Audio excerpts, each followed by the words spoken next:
पुढची एक मोठी बातमी आपण पाहणार आहोत ती म्हणजे भाजपा आंदोलक आणि मनपाच्या सुरक्षा रक्षकांमध्ये राडा झालेला आहे। हंडा मोर्चा घेऊन हे सगळे आंदोलक आले होते आणि भाजपचे कार्यकर्ते आयुक्तांना भेटण्यासाठी गेले होते, मात्र आंदोलकांना अडवण्यात आलं आणि त्यामुळे इथे एकच गोंधळ माजला। सुरक्षा रक्षक आणि आंदोलकांमध्ये धक्काबुक्की झालेली आहे आणि महापालिकेच्या प्रवेशद्वारावरच जोरदार राडा सुद्धा झाला।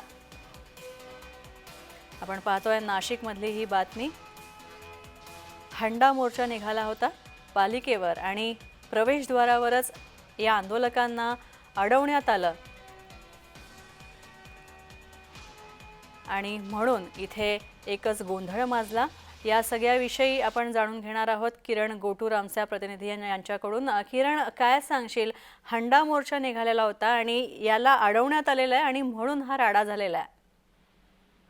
मागच्या काही दिवसांपासून जर आपण बघितलं तर नाशिकमधल्या वेगवेगळ्या भागामध्ये पाणी पुरवठा ही संपूर्णपणे विस्कळीत झालेली आहे। नागरिक आक्रमक झालेले आहेत। नाशिकच्या पंचवटी भागामध्ये अशाच पद्धतीने मागच्या काही दिवसांपासून पाणी वेळेवर येत नाही आणि आलं तर अत्यंत अल्प पाणी येतो, अशा पद्धतीच्या ज्या तक्रारी आहेत ते नागरिकांच्या आहेत। आणि त्याच अनुषंगाने नाशिक महापालिकेवरती भाजपचे नेते, माजी नगरसेवक यांच्या वतीने एक जो हंडा मोर्चा काढण्यात आलेला होता।